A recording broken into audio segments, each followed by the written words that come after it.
This episode is brought to you by CBD TV, your one-stop shop for all your CBD needs. Use code FRESHOUT to get 15% off your next order.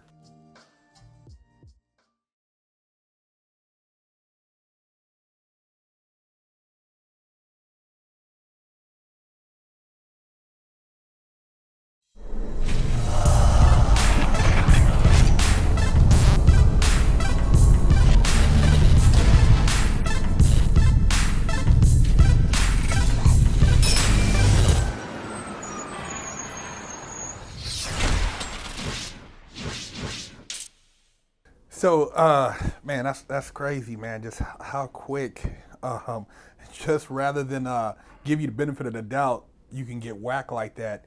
Now, during this time, I mean, I know the mob had a code, and usually, unless you're watching Godfather, nobody would turn on each other. Everybody was known for not snitching. Now, was this a kind of a turning point during this time? Was this like people had started like kind of, started ratting on each other, or you had a few guys who kind of started breaking away and to save their own ass, start like turning the table? Or? When they started implementing the RICO Act is when they really started cracking down, right? And they even did that RICO statute.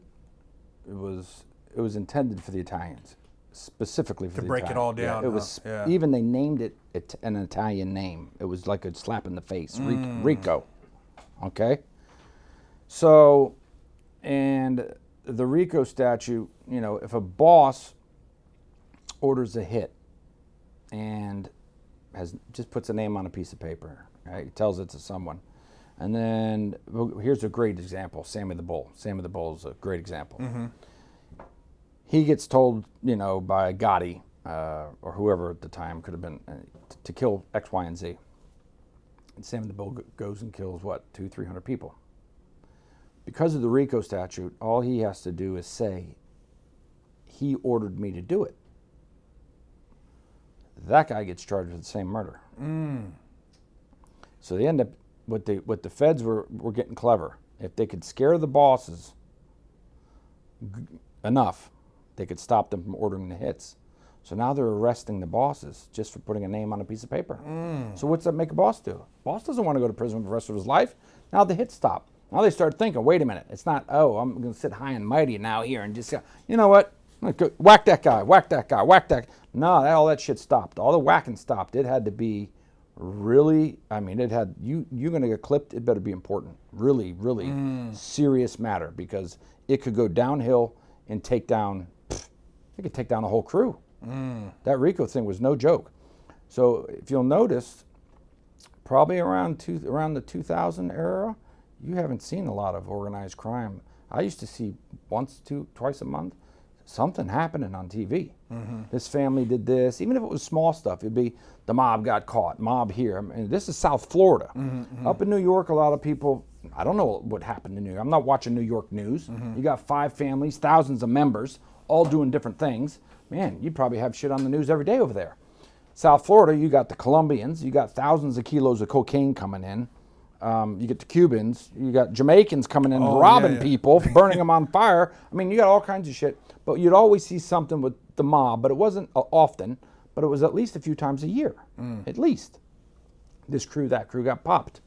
And I went away in 2000, but I was on the run at 95. So the last time I really saw something on TV about the mob getting busted was in 2000 while I was in prison. That was the last mob bust I saw on TV. Recently, there was something, but it was kind of like an accident. The guy shot someone, and it wasn't even it was just out of anger. It wasn't like a sanctioned hit. Mm-hmm. So that was just like a fluke. They thought there was going to be a war because they killed this guy. I think they killed, was it an underboss or no, a capo? One of the two. Anyway, guy wants to date this, he's a maid guy, let's put it that way, he was a maid guy, and he wants to date his daughter or his niece, one of the two, daughter, niece, and the guy says, no, you can't date my daughter and my niece. I've seen that. This guy just said, oh, fuck you, yeah. bam, bam, bam, and he kills killed him. A maid guy, now he killed a maid guy, and this guy wasn't a maid guy, and but because it was the mob, it got all over the news, and they thought, wow, and now the mob's wondering, was this, you know, Yeah. who ordered this hit? Yeah, You know, yeah. was this an order hit? And Just so a random- everyone was on their toes for a while, and they come to find out it was just, you know, the guy said, he told me I Wow. couldn't date the girl. Well, fuck, I killed him. Crazy, man. That was the last big thing I seen, me personally. Yeah. Now everything's damn coronavirus. Well, I remember like right after that, then they were saying that they were having outside crews do stuff for the mob. 'Cause I remember they said there was some blacks up in New York that were involved in a hit. They were saying like, who they're using different people do hits now, and they were saying that it's like the game has really changed a whole lot. And then I've seen some stuff in Canada, like a lot of stuff going on up there with the mob and stuff in Canada too. But you know, going back to like, you know, you're saying like at 5, you know, having seen all that and then moving forward, what was your, you know, how, you know, you were kind of around it all the time, but how'd you initially get like into, you know, the hustle and just, you know, dealing and whatever you got involved in to lead up to your first case? Okay, so during my younger years, up until, let's say 15, about 15, I was schooled by the mob. Everything, and I knew I was handing out football cards. I did it all. I had my school told me once, sell chocolate. You ever get that? Hey, go sell chocolate. Yeah. Remember The that? seeds Okay, candy. right. Yeah, big candy. So they're going around and saying, hey, how many boxes can you sell? And everyone's, oh, I can sell 10, I can sell 10. I said, I might be able to sell 1. And I was always the kid that didn't want to do anything for that. I wasn't going to make any money for the fucking school. I hated school. So I grabbed 1 box, and my dad picked me up for the weekend. And I go, Dad, you believe these fucking people want, I didn't say those exact words. I go, these people want me to sell this box of, he goes, well, how much is it? He goes, I said, $2 a bar. He says, okay. He goes, how many are in there? I can't remember. It was 25 or something. He goes, all right, let's go. We're going to the bar anyway. So he goes, take your chocolate, ask everyone you know if they want a chocolate bar. So I walk around, hey kid, what's up? Hey, I'm selling chocolate from school. How much? $2. Boom, I'll take 5. Boom. I mean, I sold the box in 2 seconds. So then I thought to myself, wow, imagine if I did get 20 boxes. That would have been, man, I would have cleaned up. So I go back to my dad, he goes, how'd you do? He's like smiling on his face. He goes, I sold them all. So he goes, He goes, you want to make a score? And I go, doing what? He goes, selling chocolate. I said, how are we going to make a score selling chocolate? He goes, you tell your school teacher you need 100 boxes. I said, 100 boxes? Who needs 100 boxes of fucking chocolate, right? So he goes, trust me, we'll move it. You know, so he goes, but you want them for $1 a piece. You don't want them for 2, you want them for $1 a piece. So 100 boxes at $1 a piece. So I go back to school the following day or week and tell the teacher, listen, I need 100 boxes of chocolate. We're going to pick it up on Friday. We're going to pay cash. And she goes, first of all, there's no way in the world you're going to sell 100 boxes of chocolate and stop being a clown, basically. And second of all, and I said $50, she goes, for $1 a piece, they're $2 a piece. I says, well, if you don't want to make the offer to the principal, then I'll go talk to him myself. And I had her in a pinch. I knew I did. So she had to go. So he calls me into the principal's office. And he goes, hey, I heard you want to sell 100 boxes. I said, yeah. He goes, well, who's going to sell it? How are you going to get rid of this? I said, well, my dad's got friends, and we're going to do it for the church or something. We made up a story. And he goes, do you mind if I call your dad? And I go, no. He goes, what's he do for a living? I'm like, he's a contractor. I mean, he's always all over the place. So right now he could be I think he's at Joe Sonkin's doing a bar, remodeling the bar. If he's not there, he could be painting the Monero's restaurant. So I'm just trying to make excuses here for where the hell he's going to be at one of the bars, right? Yeah. So they pick up the phone. First they try the house. He's not at the house. So they call. They get him at the bar. And he goes, yep, yeah, we can sell it. We went $1. And they do a negotiation. And he goes, listen, but we need it for $1 a piece. And he goes, why? Why so cheap? Why not? He goes, because we're selling it for the church. And now the guy goes, well, okay. And there's he's telling him, listen, we know you're not paying that much money for it. Look, you're going to make money anyway. What's the big deal? So we get the chocolate. Comes that following weekend, Friday, says have it on that day.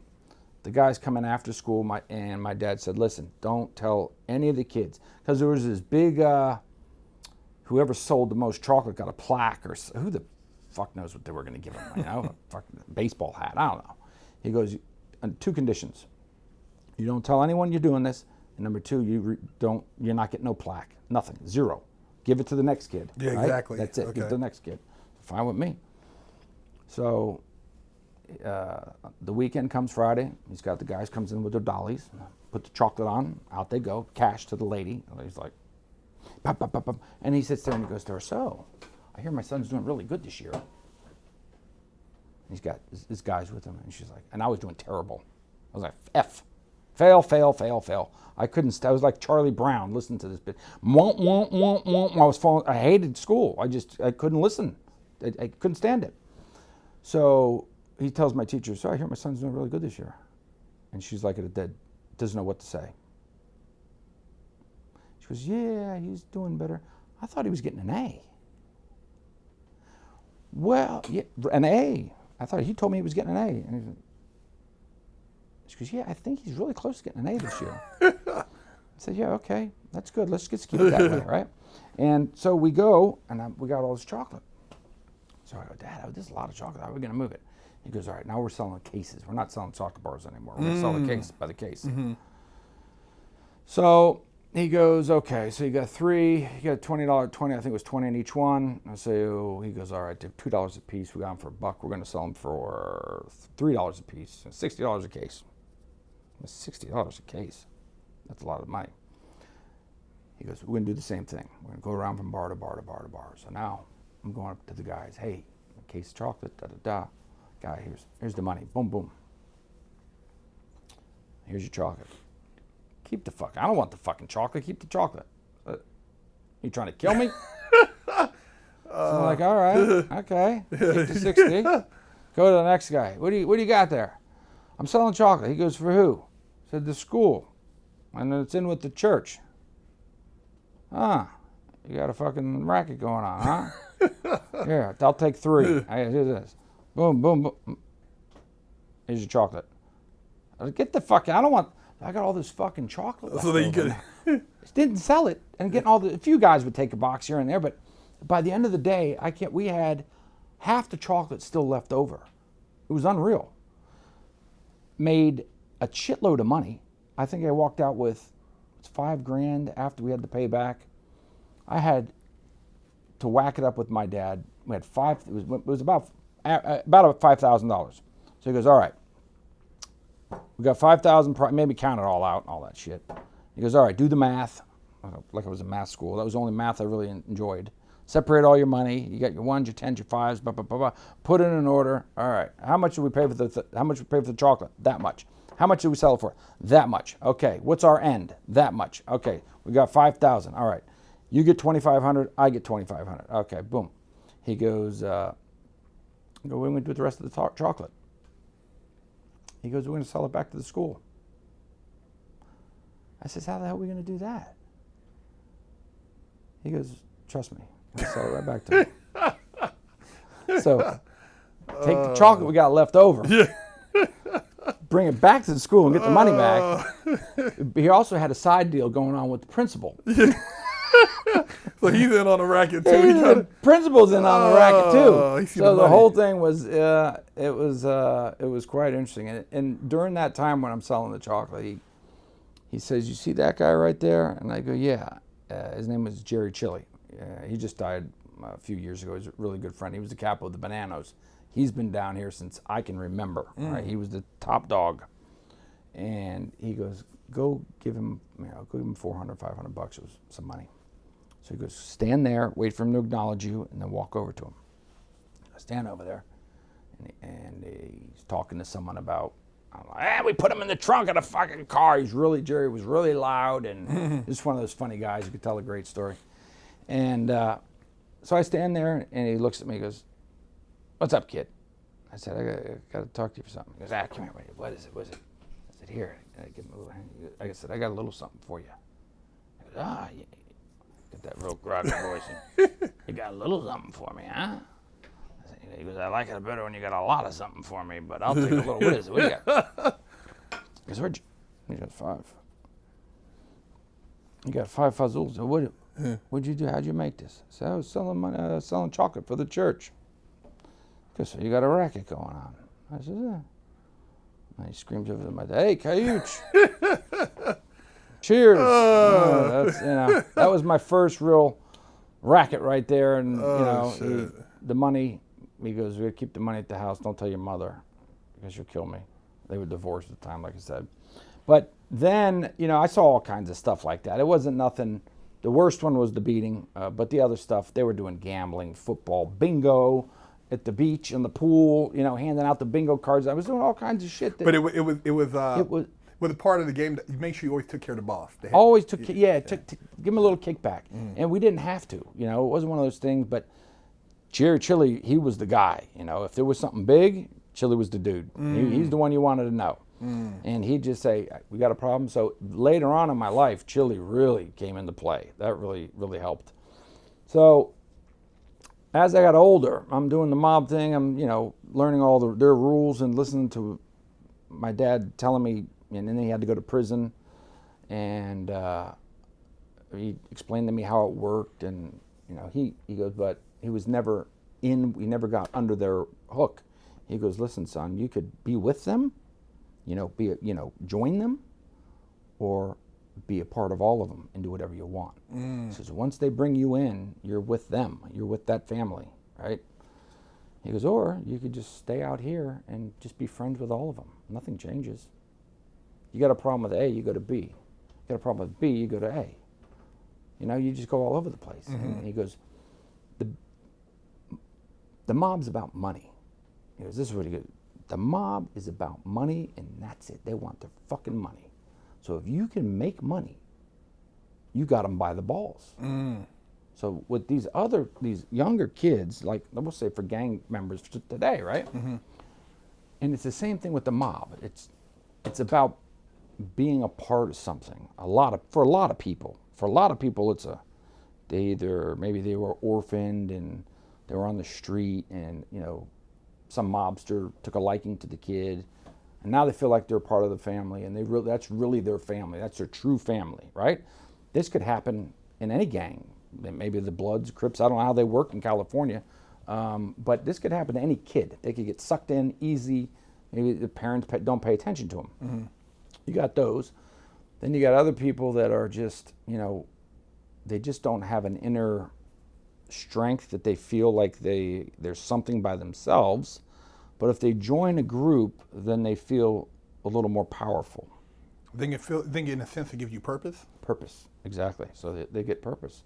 So that's another reason that people join the mob, because I'm wondering, why would I want to go through all this stuff and risk your life and this and that to make money to give it to this guy so he can give it to this guy who's sitting on a yacht, right? So I'm thinking all these, and my dad's explained to me, he goes, best thing to do is be friends with everyone and make money, and when you make money because of them, that's when you pay them. You don't pay them when you make money on your own. Okay? So if he had a paint job, big job, Diplomat Hotel, for example, was a big one, and someone bid against him, he would call someone and one of his friends say, hey, I got this guy bidding against me. He's lower. They go knock on his door. My dad gets the paint job. All right? They get a kickback. Fair enough. I got you. Other way around, if my dad was with them, he'd be paying them automatically, whether they had to go do it. Regardless. Yeah. Okay. You're getting paid. You're paying them everything, not everything, but you're kicking back everything you earn. You're an earner. Until you earn, then after you earn, then you become a made man. If you do this, that's the. So if you were a good earner, would they try to say, hey, you should come into the family today? Well, that was part of being getting into the family. Well, everyone had a place, like in anything. Some guys were great earners, and they sucked at everything else. They could, but they were smart, but they wouldn't pull a trigger. And the old rule was, if you can't pull a trigger, you're not a made man. You can't get made. Old rule. But what happens is you got these guys that are making millions and millions of dollars for the organization. And then you got guys that are too dumb, but they can only pull a trigger. And these are the made guys, and the guys making the millions are not. Now, the guys that can pull a trigger are looking down at the guys that are, using their head, making money, coming up with the rackets and scams and all this other stuff. So they decided, if a guy's a good earner, maybe we can straighten him out. Make his, okay? So they kind of warped the rule a little bit to where, because why the hell would you, if you're there and your goal is to go up the ladder, you want to become a made man one day, and you're afraid to kill people, you don't want to kill somebody, you're really not going to ever get made. So they had to change that rule, and they don't want to lose you. They don't want to lose a guy who's earning for them. Yeah, you're making the guy top a lot of money. Yeah, shit, yeah. This, so wait a minute. Why? Let's change the rules. So the rules did change a little bit. No one's killing anybody nowadays. You know that. When's the last time you seen a mob hit? Exactly. Right? So are guys still getting made? Yeah. What can you do with it? Say you're made man? What's it doing for you? It's not like back in the days, you could walk into any club and it was like, boom, red carpet. Front row, Them whatever days are you gone. wanted. There was nothing you couldn't get. The stadium sold out, you're getting a ticket. It was unbelievable. So my other side of the family, I was telling you earlier, my uncle from my mom's side, he was smuggling weed to the Bahamas, right? Back thousands of pounds on the cigarette boats, right? Just like flying through, faster than the Coast Guard could catch him, right? So he made quite a few weed runs and a few coke runs and made millions. And then he got arrested for something petty. And then instead of going to jail, I don't know, he must have had, my uncle probably had 20 or 30 DUIs. Damn. Back in the days, they didn't care. Yeah, it was nothing back then. DUI. It was not a big deal.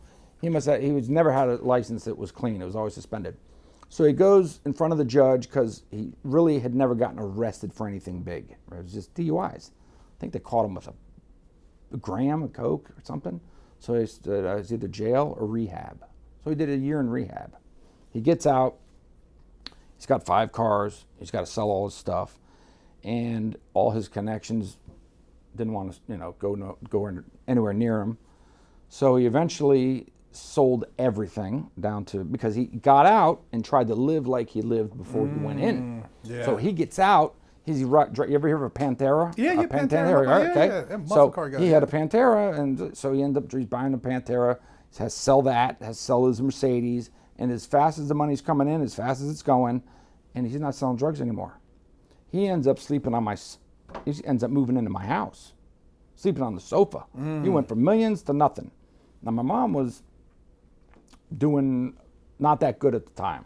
At one time we were doing really well. She was legit, had a sporting goods store, and that a big store like a Dick's? like a Kmart opened up next to her. Okay. And she had a private sporting goods store. Oh, yeah. Like there was what was that famous one? I can't remember. There was a famous chain years ago. But she had her own little sporting goods store, and she was doing great. She was next to a high school, and all the kids would go there and buy everything. And then like Kmart opened up right in the same plaza, put her right out of business like that, because they were like half the price. So, we started to go down the tubes when it came to the money on my mom's side, and that's where I was living with my mother. Then my uncle moves in, and there was a kid down the street, call him Fat Man, and he kept coming down the neighborhood, and I knew him. I painted his house. When I was like 14 or something. And every 2 weeks he's got a brand new Ferrari, and he's young. He's 16. Driving a Ferrari? Ferrari. This guy, 16 years old. Ferrari, Corvette, Porsche, and he's changing them no more than a month. Now this is no more than a month. So my uncle goes, how well you know him? I said, I know him. We call him Fat Man. I go over there and play with his sister. She's cool. And he goes, he knew what he was doing. right? Your uncle peeped it out My quick, uncle yeah, peeped it out real fast, right? yeah. Right. So I was like, hey, why don't you go ask him for an ounce of coke? I said, how do you know he sells coke? He goes, trust me, he's doing something. Because if he ain't selling it, he knows somebody who does. Yeah. So what do you do? And he goes, listen, we'll sell it real quick. He still had all his, these weren't like, we're talking an ounce, small peanuts, right? He was going to sell to, friends. And these people were, these were working upper class people, right? Like legitimate people. They just snorting here and there. So he goes, get an ounce. So I knock on his door. He goes, hey, come on in. And I said, I got to ask you a question. I feel a little uncomfortable here. He goes, my uncle, and he knew stories about my uncle. I did tell him, but he never said anything about himself. But I had told Fat Man stories about my uncle. And he was always interested in these stories. Now I know why. So I said, listen, my uncle asked me if you can get him an ounce of coke. And he looks at me and he goes, okay. He goes, but I'm going to give it to you, not to him. You're responsible for it. So I said, all right, sure. All right, fucking big deal. Ounce of coke. He goes, how long till you can pay it back? I go, give me a week. All right. Go to my uncle, show him the coke. Oh, this is good shit. Puts the thing on the counter. I had never seen anybody snort coke before. Never seen it. Puts it on. Chops it up. Woo, this is really good stuff. I'm like, okay. He didn't offer me any. I never touched any drugs. Cocaine was one, never. I just didn't. I've seen some things happen to people. I can't stop. Wonder why they would do this to themselves. And then watching him on top of that, I was like, damn. So we drive around. We're selling it, bagging it up, $50 a gram. Ounce got 20 grams. It's like $1,400. We're buying it for $4.50 an ounce back then. It's cheap, right? Pure, not cut. This shit not cut. Right off the block. So Fat Man comes up, driving up to my driveway, and it's payday. I know. It's like a week goes by. He goes, hey. I go, oh, hold on. Let me run upstairs. There's my uncle passed out on the couch. I go, wake up, goddammit, wake up. Fat Man's here. Where's the money? He's fucked up, right? He's fucked up, drunk, hungover, whatever. He pulled the money out, wads, and I'm like, what the fuck is this? I'm like, oh my God. We might have had we were short. We were short by a couple $100. All right? Oh, all I know is half the money might have been there and all dope was gone. So I was like, oh God. So I thought to myself, okay, I gotta make a smart decision here. I walk outside with the cash and I go, here, Fat Man, here's the money, here's some of the money. Let's get in your car and go to your house and talk. I didn't want to, I wanted to put it on his territory to make him think he had control and then I wasn't being a chicken shit and he was gonna, said, hey, here's the money, let's go to your house and talk. So we go in his house, and his house was 6 houses away. We go in his house, now he's putting on the Cuban. I told him exactly what happened. I said, but I know every single person he sold it to. I took the beeper, because when he was selling the dope, he was bringing me with him. This is my nephew. This is peanuts. We're talking grams and 8 balls. And these were going, his friends, and when we'd go there, he'd have some beers, and they're snorting cocaine, and I'm sitting there going, But I'm meeting everybody, and these were all nice people. So I took his beeper that day, and I said, listen, I'm taking the beeper from now on. I'm doing all the work, blah, blah, blah. You got me in a pinch with this guy, the Cuban guy down the street. This was your idea. You're going to get me killed. So I tell him what happened, and he goes, okay, so how are you going to get me my money? It was only a couple $100. He goes, I said, give me 2 ounces, and I'll pay you back. He goes, all right, how long? I said, give me 2 weeks, because I got to get this thing rolling. So he gives me 2 ounces. A week later, boom, all the cash, just like that. This thing started going beep, beep, beep, beep. I mean, it was nonstop. I didn't snort it. So you cut your uncle out at this point? Yeah, out, completely out. If he wanted it, if he needed a couple grams, I cut him out. I had his beeper. He'd have to go get his own contacts. They'd rather deal with me anyway. I was clean. I was fast. You're on point. I was there, in and out. And I mean, I'd wake up if it was midnight, someone beat me for $50, I was up and I was out of there because people jonesing. I didn't know what that was. I didn't know people couldn't stop.